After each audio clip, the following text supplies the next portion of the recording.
Skill. Skill 2. Game 2. Fastening. 1. 5. Fastening. 4. Fastening.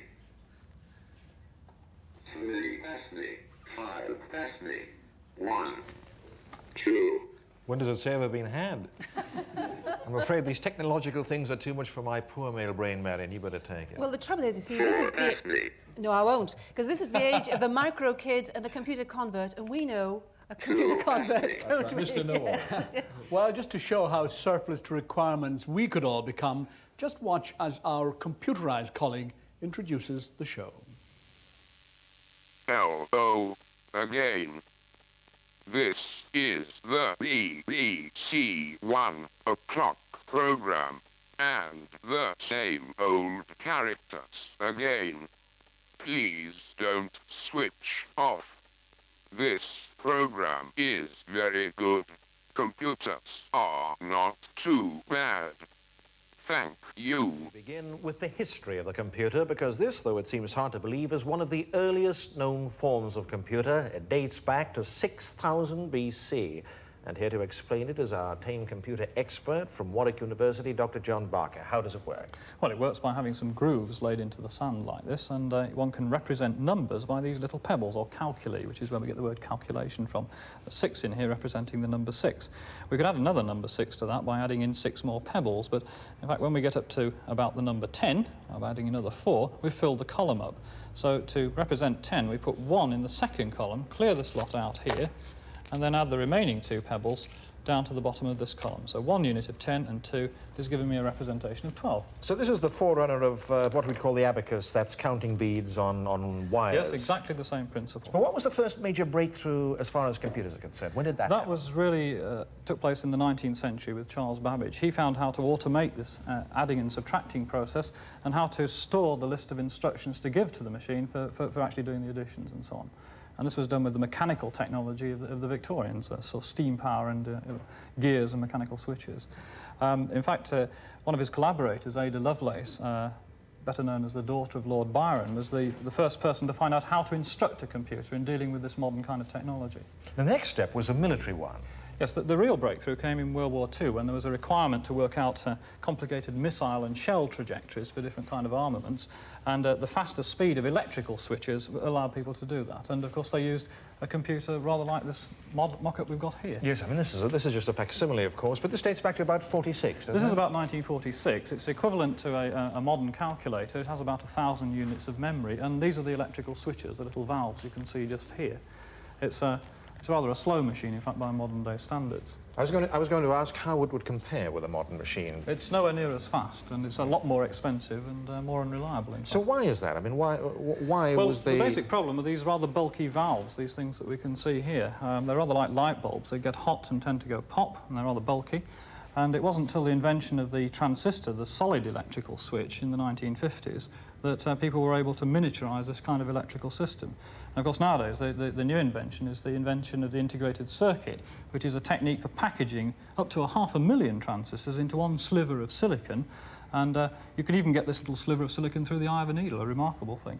And of course that integrated circuit, the chip, forms the heart of the modern pocket computer, which is much more powerful than this and costs less than £50. And what is silicon? Silicon's a component of silicon dioxide, and it's known in the trade as sand. It's the same as the sand abacus. So we've come full circle. Full circle. Here's Donnie. Well, full circle indeed, and one of the most satisfying things about the computer revolution is that a very great deal of the innovativeness of it comes from the British Isles. And you couldn't get anything more innovative and up-to-date than this. This is the Computers Lynx. Now, this is literally on the market today, as of today. It's a brand new British machine, very elaborate in its complexity and giving a great deal of potential. You can see the very high quality of the colour graphics that it gives on a monitor like this. On your domestic set, it could produce colour quality of that kind. Over there, we have the Sinclair, the ZX Spectrum, the one that really did set the computer world by the ears by its amazing intricacy. in a very small package indeed. There's an even smaller one than that without the raised keys, which sells for under £50. So the Sinclair really did set things by the ears. Over here we have the BBC computer, and this is just an example of the range of hardware that we'll be looking at today. The BBC computer, of course, was introduced by a major television series on BBC television just to show what it can do. Over here we have the Dragon inevitably coming from Wales, and is a very good example of the kind of home computer that will be selling by the tens of thousands over this Christmas. And finally we come to the New Brain. Now this is a business machine, remarkable memory, tiny though it is, as you can see, it's very small indeed. It could memorize a large novel. 64K is its memory, 64,000 words of memory, and it will drive, again, a British computer like this driving a printer. Now this printer is the Walters, and if I just press it on, you see like this. Now that incredible noise there is the words being printed at the rate of 120 per second. Now just if you think that's the last word, have a look at this. This is what the Japanese have done. They've taken the computer, they've taken the screen, and they've taken the memory, and also the printer, and enclosed them all in a thing this size. It looks so incredibly tiny. And there it is. If I show it to you there, it looks like a very miniaturized electronic typewriter. It's got a full screen there, and over here it's got the printer. Over here it's got the memory in a micro cassette. And if I simply press the buttons, you can see it coming up, showing it, and printing out here. So this is exactly the kind of thing that the Japanese do, only they do it quicker, and they certainly do it very much smaller. Well, if all this technology is just too much for you, it's nice to know that man can get his own back in an entertaining way. Here, for instance, is Man Machine.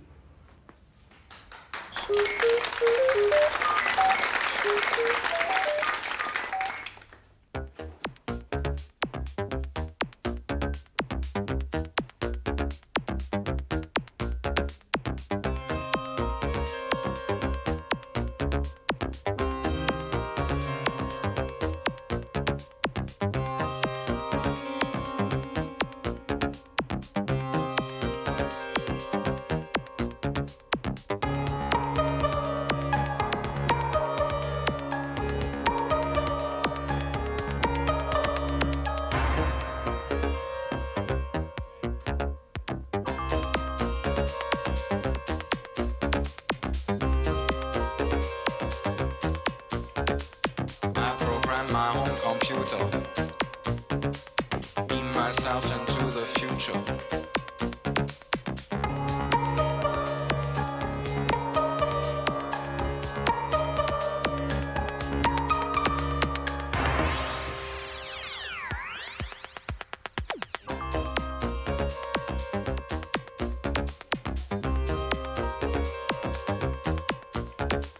I program my home computer,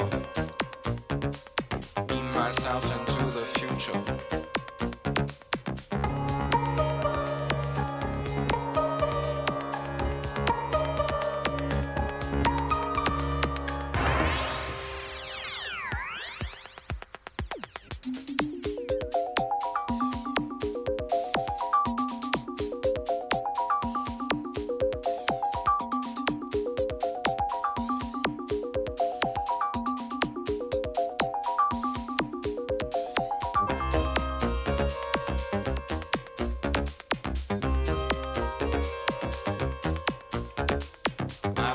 My home computer, beam myself into the future.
ourselves into the future.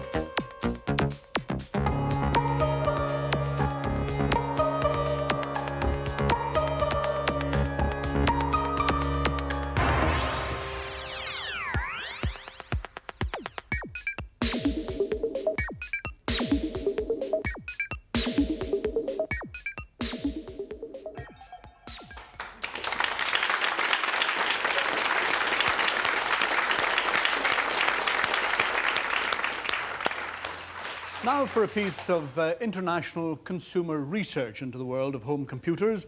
And we have representing Scotland, the Sinclair, representing England, the BBC Micro, and representing Wales, inevitably, the Dragon. Now let's first of all start by meeting Sue Ashcroft, who's a member of our staff here at Pebble Mill. Now Sue, you've had the Sinclair ZX Spectrum for what, 2 or 3 days? Yes, I've only had it for 2 or 3 days, and I had great difficulty. I know how to type, so I could look at the keyboard and I could find all the symbols.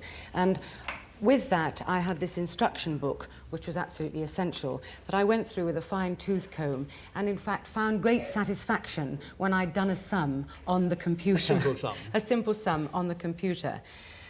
Then I tried to load a cassette game with my cassette recorder into the computer, and had a bit of difficulty there because the recorder wasn't particularly clean. All the equipment has to be in superb condition, otherwise it doesn't work at all. Anyway, I bought it in here, and I've now got my game on the computer. And are you white?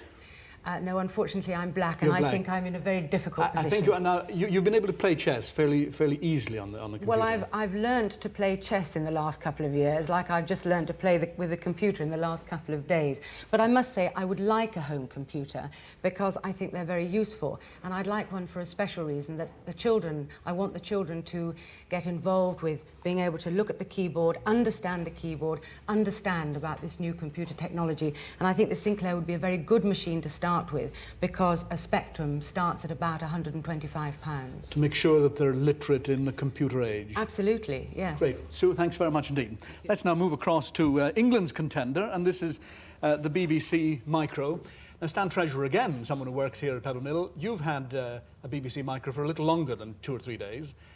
It's a very complex machine, isn't it? It is indeed, Donny, and I have a small programme here to demonstrate a few of the things to come.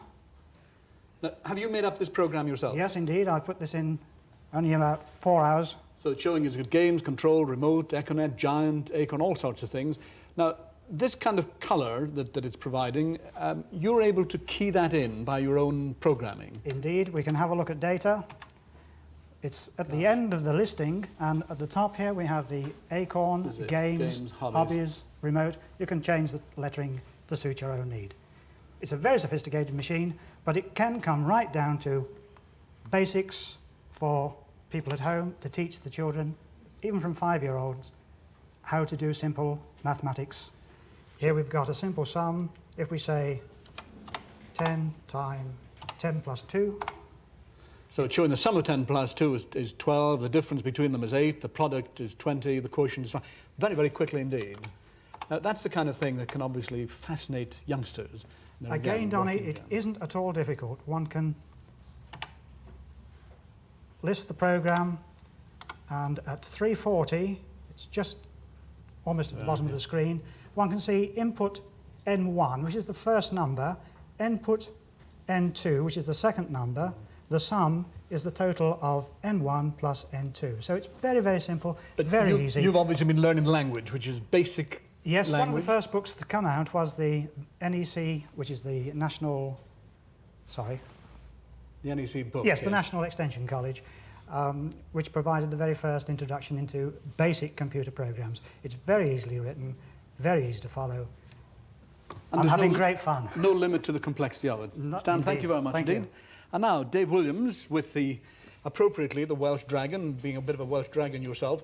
Dave, what sort of things? You've had this Dragon for a little while, haven't you? I've had it about a month. The machine came out in August. It's the latest, or was till today, the latest machine. It's got a very large memory, and for the price, it's good value. I've had it for a month. Now, I mean, my thing about it is that I'm not a person who's going to sit there for hours trying to write programs. I'm not interested in that. I want the thing to do things for me as quickly as possible. Therefore, I want to buy software that will do it for me. My criticism of Dragon is the fact that they haven't really backed up their sales with good, plentiful software. They've produced games, but I mean, games, people will buy them for Christmas, and by the beginning of January, they'll be fed up with them. Sure. A computer's there to do things for you, basically. That's the reason for it. So, I mean, I found, for example, that Tandy, who have a colour computer, have a lot of their software, which is what they call these things, which actually will work in the Dragon. But not all of it? Not all of it. Some of it has to be rewritten. But that's the fun of it. I mean, you can actually rewrite it. That's pretending to be a computer programmer. Now, as a computer programmer, you've done something really quite remarkable here, because you book all the showbiz acts onto this show, and you've got to have quick access to know exactly what the telephone number, who the agent, where they can be obtained. Yep. And you put all that onto the computer. Yes, I mean, I bought a module that will do this, and I've put a lot of the information in. There's 340-odd files in there. I mean, for example, part of the thing I need to do, I want to know what male singers are available to me. So I ask the computer, and I can I enter this, put the field there, which is there, 5. I put MS, male singers, and the computer will now find all the male singers that we have on the file. And there are 67 entries. And we can just go through them all by name and find them. At astounding speed. There they are. Now, you've taken the telephone numbers off. I hasten to add, the telephone numbers are not the genuine numbers, so if anybody is thinking that they won't find if they try those numbers, a lot of them won't work. So there they are, all these names, and John Hanson. That's it. Excellent. David, thank you very much indeed. You're obviously putting this to very practical application. Well, that's what I feel, that's what it's there for. I mean, as far as I'm concerned, it's got to work for me. Right, thanks, David. Well, so far we've looked at the hardware of the computer industry. Now we look at the software. That's the stuff you feed into your computer once you've got it. Now, if you're using one in the home, this is the kind of thing you'd probably want in your program library. It's a tape by that international food wizard and epicure, Robert Carrier. Here to explain it is the man himself. How does it work? Oh, it works very easily, and it's great fun. The reason I did it is because I used to have cookery cards, and I used to use it like a computer does. And in which I'd say when I had what guests, and I would have these particular recipes, and perhaps I'd take these cards and I would shop with them. I'd have 3 for fish in my pocket. The computer does all this for us, which I find fantastic. I've done 30 first courses, 30 main courses, 30 vegetables, 30 desserts, 20 wines, and then just to show you how the guest list works, I've typed in 16 of my own personal friends that were on my program, Food, Wine and Friends. Now, do all the dishes complement each other, and are the wines the right wines for those particular menus? Well, that's the important thing. No series of dishes can complement each other perfectly, because maybe it doesn't fit your budget, maybe it doesn't fit the kind of person you're entertaining. If it's the boss, obviously you want to pull out the stops. If it's your guest girlfriend, your best girlfriend, you want to do something a little more sexy and a little more wonderful and wild. But it does have a series of recipes. Shall I show you? Yes, please. Series of menus. Okay, select from the planner, and we're going to do number 1 and return. Do you see how easy it is? And there's our first recipe. Now, we have Fifine's piperade. Fifine's a great friend of mine from the south of France. This is the way she makes her piperade as a first course. Then we're going to have Old English chicken pie. And the vegetables are beans à l'ancienne, beans done in the old way from France. And the dessert is almond puffs. And the wine is a rosé d'Anjou. Now, that would go quite well with all that, so it's perfectly thought out for you. But let's say that you'd given a party yesterday and you'd had Fifine's piperade, or let's say that your wife hates Fifine's piperade, so you don't want to have that. So we'll just say, do we want the starter to keep it? And we'll say no, because we want to get rid of it. So we push N for no and return. Do we want the main course? I think we like everything else. So we say yes for the main course. We'll say yes for the vegetable. We'll say yes for the dessert. We'll say yes for the wine. And return. And now here we are, we have it again, and instead of our Fifine's piperade, it's thrown up mushroom quiche. Now, isn't that a rather good idea? Now, just supposing you feel that that mushroom quiche does not go with the other things you've got there. Well, you've hit it, because in actual fact it doesn't. This is a recipe that has mushrooms in it, and our old English chicken pie also has mushrooms in it. So I'm going to get rid of that, because the computer has said, do I want to keep it, yes or no? And the answer is, I don't want to. So I want no, and push the return, and it gives me salad niçoise, which is perfect, because it's fresh tasting, and it'll go wonderfully in front of this rather rich, full-bodied chicken pie. And green beans are fine with it, and the almond puffs are still good. So we do want to keep that starter, so we say yes. So ultimately, it still comes down to your own personal judgment. It comes down to your own personal judgment, yes, but you've got all these memoirs. But don't you think it takes, just let me put this to you, does it not take a bit of the fun out of preparing for it at a party? It adds to the fun, as far as I'm concerned, because, you know, we all have such busy lives. And we found this out with my cookery cards, that even someone who cooks all the time like I do, and has restaurants and is always giving dinner parties, it's very difficult to remember what the hell you actually know how to make and when you want to do it. So and which people have let's do something. There's another important thing. If you entertain a lot, you know, and you have certain people coming, you want to know what they had the last time you were there. Yes, let's do something else. Let's find out what the computer could do for us. For example, we could say, push 5 and have Vic's choice. Vic being the computer, of Vic course. is the computer, yeah. Vic 20 from Commodore. And it now says the number of guests. How many guests do I want? Let's say 6. And it will pick out 6 guests from me from my list of guests. Now, the dinner party is going to have Joseph Cotton, Jane Seymour, Michael Broadbent, Susanna York, Burgess Meredith, and Bianca Jagger. And the menu that Vic has thrown up for us is mussel with snail butter, Italian lamb chops, rizi and bizi, which is a marvelous, very simple dish to make, of rice and green peas, and a creme caramel, and with a Côte de Beaune to drink with it, a red wine.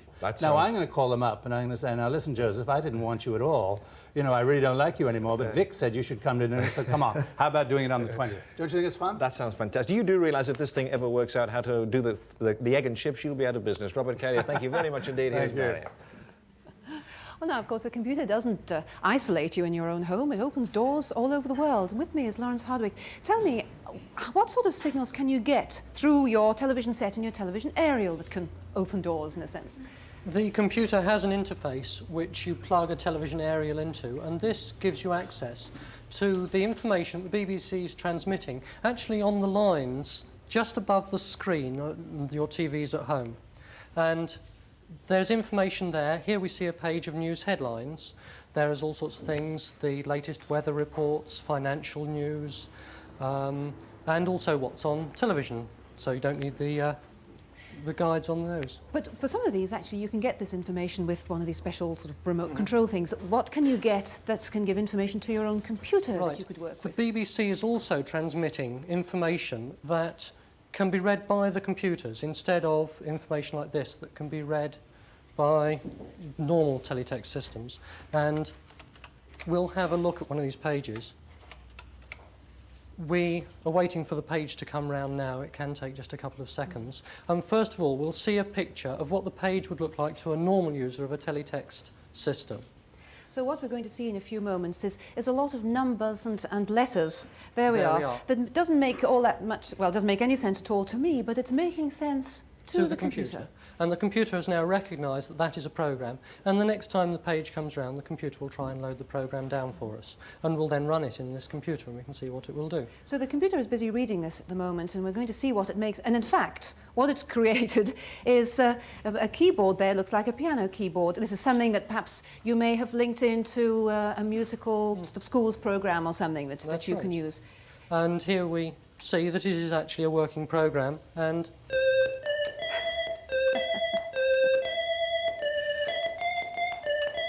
so there we are. It's very versatile, isn't it? It works very well, but this is all, as I said, information that's come down through the television aerial, but you can also get information via the phone, can't you? That's right. And could you switch through to us how you actually do that? Because we're going to be joined now by Bob Denton. And Bob, if you'd like to come in and explain a little bit more about this.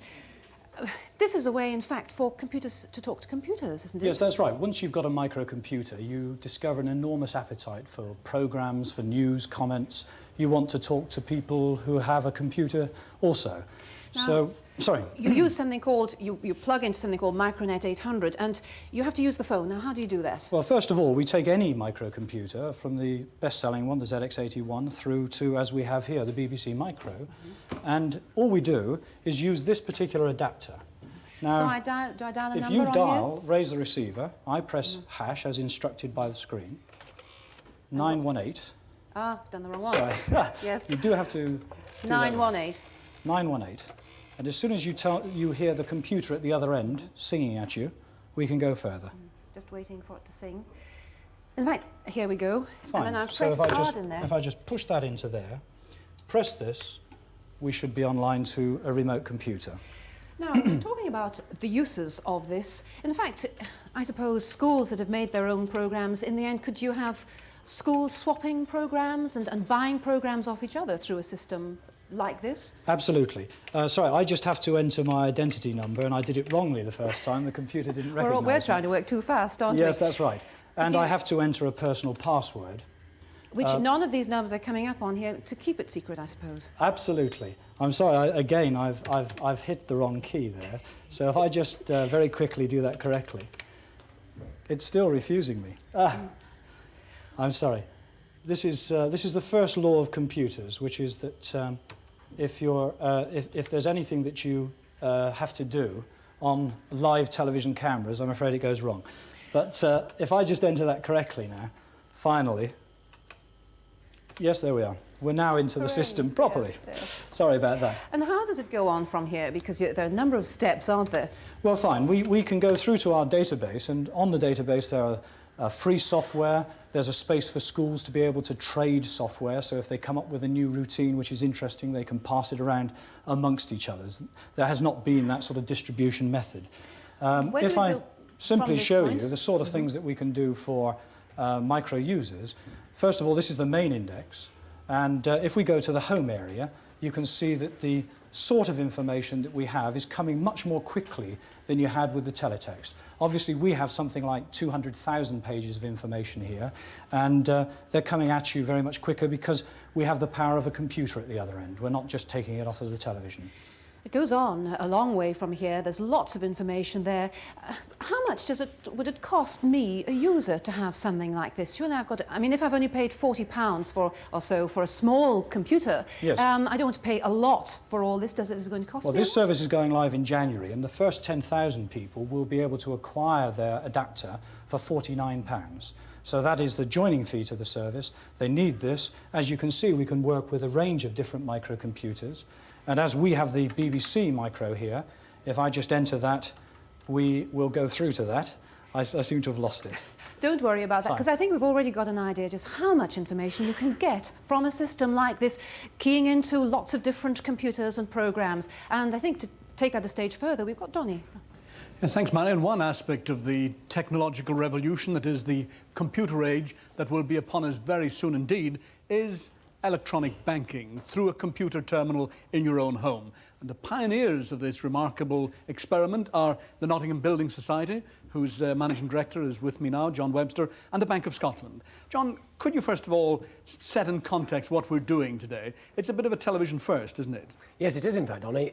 This little terminal here is the sort of thing that, as from January, will be going into people's homes. And by the end of this year, there'll be tens of thousands of these out, we rather hope. And what you can do, and it really is quite amazing, is, amongst other things, send messages to each other. And I actually sent you one to Pebble Mill from my home at 7:30 this morning, if you want to see it. And you could imagine I'd sent this in from my home, and you could be getting it in your home. And what that tells you is that you're going to see a piece of history being made today. Because nowhere... You're seeing history being made today, the first live connection of a customer to a building society and bank computer complex. Yes, it's never been done live anywhere in the world. The technology is now working for us, and I'm going to show you how I might do that, if I just may do so. Imagine you might be in your home at 6 o'clock on a Sunday evening now, and you feel you want to check your bank or building society account. You can go through a series of things such as this. You can also teleshop, buy things from your home and pay for them, enter competitions and so on. But we said we'd have a look at our account, so we go through a series of security codes, which I've abbreviated and put in advance, but these are very high-level securities to ensure that nobody but you can have a look at your account. And then I press a button, and there, on a Saturday evening or Christmas Day, is my account with the Building Society. It shows £2 million actually in the account. You're doing well, aren't you? Which is because it's a simulated one. I must say that our computer man, when he set that up, assured me that it really couldn't be operated properly, but we've noticed his calls have been coming in from South America. Now, you could literally write an electronic cheque as well. I mean, deduct amount from that amount of money and pay it to the gas board. Oh yes, you can pay your gas bills, electricity bills, the whole lot. That's from January, yes. And over here, just on another set, it's exactly the same technology. We can book holidays. Now, we've set this up to be reasonably quick to do. There's the tour operator, W.H. Smith, the brochure page number, the number of adults, the number of children, the airport we're leaving from, the departure date, and so on. Everything is there, ready to go. We've even put in our own telephone number. What do I do now? Well, bear in mind, you've done this from a brochure maybe on Christmas Eve. You can now just press 1, which it tells you to press to send, and then the hash, and now it tells you straight away that somewhere somebody is working now to book your holiday for you and confirm it back to you. They'll phone me back and say, holiday confirmed. Yes, and eventually tell you automatically on the screen, debit your bank account and you've paid for it as well. John, that's absolutely fantastic. Thank you very much indeed.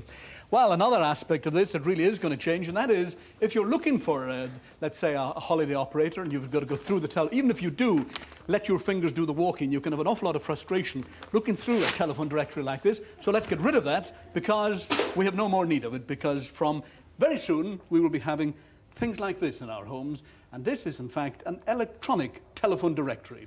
Now, Roy Bright, you're introducing this throughout France in a very short space of time. Pretty well every French home will have something like this. Yeah, everyone with a telephone will be supplied with one of these terminals, free of charge, I should add, in place of those printed directories we just saw. Free of charge? Free of charge. Now, show me what it can do. Well, white or yellow page. Let's say we want to look up garage. Yeah. So you just dial in the word garage? Right. Then we need to put in a town just to give it a clue as to what we're doing. And I send that off to the computer. Now, I should have moved that that cursor down to locality, and now it would give me an answer in terms of listings of garage. If we cancel that, perhaps you have someone who you would like to track down. Well, actually, oddly enough, we were filming in France this year, and I met a chap. Now, this is interesting. His name was Martin, M-A-R, let me just find the R, R-T-I-N. Now, I cannot for the life of me remember what his first name was, but I do remember one or two things about him. I remember that it was in Rennes. Now, we've got to go back to the beginning because we tried to put a name of a person in a professional heading. So if we bring the cursor up here and put in key Martin, yes. Now, I remembered a number of things about him. I remembered that it was in the town of Rennes. Let me just put that down there. That's locality, Rennes. Now it's gone back up again. Step it up. That's it. One. There we are. Locality. So in I type Rennes, R-E-N-N-E-S, up it comes. Okay. And I also do remember the very incomplete address, I'm afraid, that there was a 15. I think his name was Robert, but I'm not sure. Okay. But I do remember that there was a 15 in the address. Now, that's pretty inadequate sort of detail. His surname was Martin. He was in the city of Rennes. What kind of... Shall I just press en Just send it off to the computer and see what it tells you. Now, it's now listing every name with the number 15. Right. Clemenceau. Now, there's my man. Number 5. Number 5, yeah. Robert Martin, 15 Boulevard Georges Clemenceau. And there's his telephone number. And electronically, it saved my fingers doing an awful lot of walking. Sure did. Right, thank you very much indeed. Thank you very much. Terrific gadget there. But another use of the microchip in the home that would improve and help safety and security is something like this. This is a command center, and in fact it's plugged in to the time there. It says it's 1:34 on a Tuesday, and it sends a signal down the wire here into the mains that connects with 16 separate lamps or appliances around the house. You set your timings there for when you want your kettle or your lamps or an electric typewriter or the electric blanket to go on and off, and this will control the whole thing for you. These are the plugs that actually plug in the rooms that you want to work. This is the lamp module, and you set it there so that you give it an identity. This is number 1. And this is plug number 2. This is for an appliance, perhaps, I don't know, the water heater or whatever. This is number 2. So it will recognize any signal that's sent to it. But even if that is all too much for you, that after all is about £140. So perhaps it's of more use in offices or shops. Here's something very simple, a little time switch here, also using a microchip. And this will, for each switch, work out what time you want the light to go on and off. And this will come out in January and cost between £10 and £15. Well, meanwhile, back to our talkative little friend here. Come on, ask me. But whether you like the idea of the computer revolution or hate it, you simply cannot ignore it. Already it's affecting every level of our society. And the man who invented this, for instance, has actually produced a computer for 3-year-olds. It just shows you how early you can start. Hello. Okay, go. Press the yacht. No, that's the word fish. Find the yacht. No, that's the word yacht. Find the yacht. Find the yacht itself. That's right. That's the yacht. Press the fish. I got it right. I'm not going to press the fish. Let me say that this is the sort of computer that I think is just right for me. It's called my talking computer, and really, it's been designed for youngsters from the age of 3 to 7, or a little bit older like me. Berg Pullman, you're the Director of Engineering of the British company, I'm glad to say, that's developed this. But tell me more about it. What does it actually do for children? Well, we see this as a child's first computer.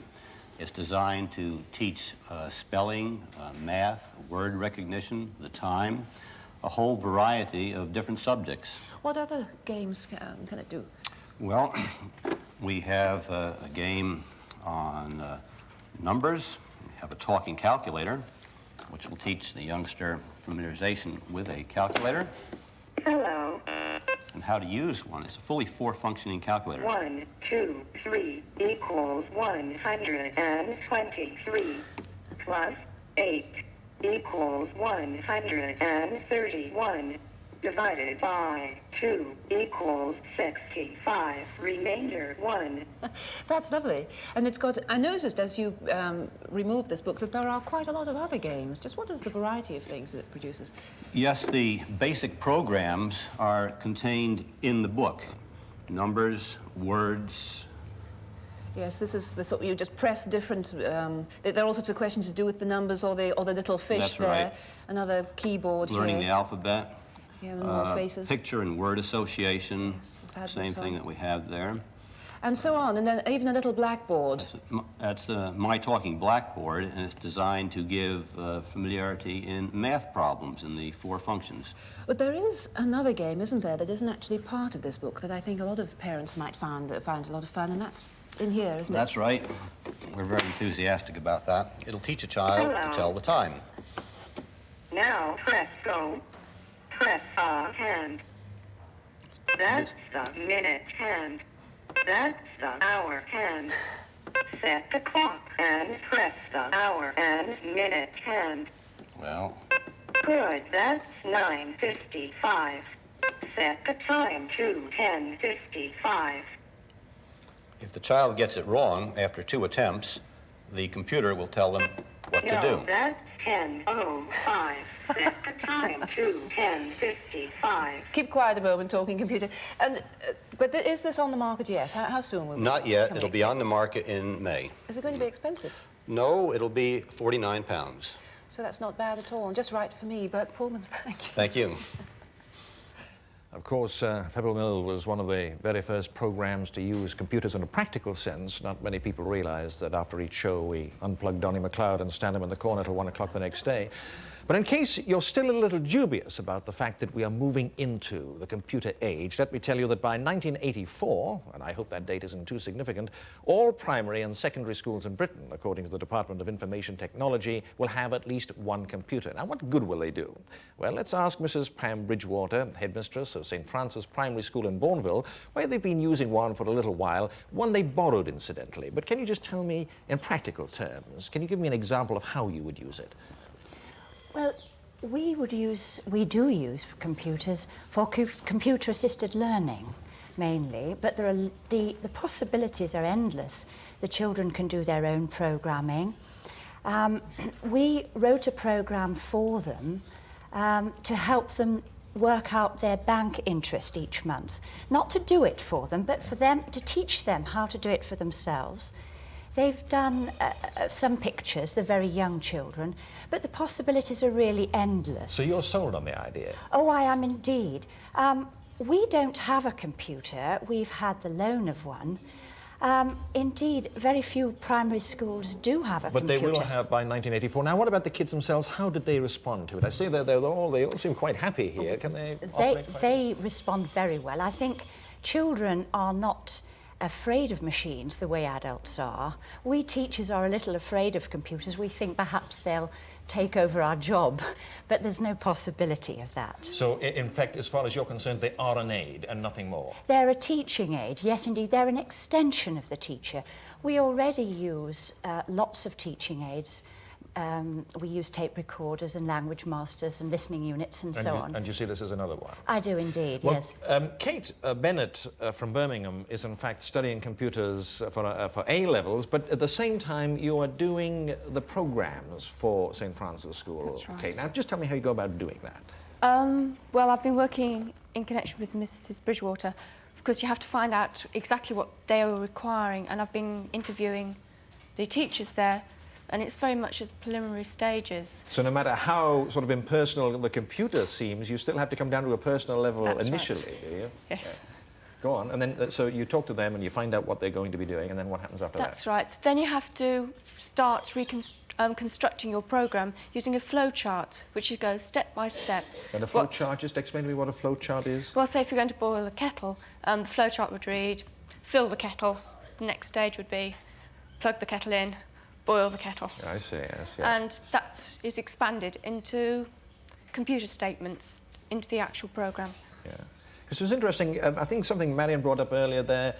Once this thing really gets underway, you could get schools working out their own programs and then either selling them to other schools or actually, you know, interchanging them, swapping them around, which would be a tremendous step forward, wouldn't it? I think you've got to be very careful that programs are well made, carefully thought out, and by the teachers and by people who are educationalists, because there are some very poor programs coming onto the market.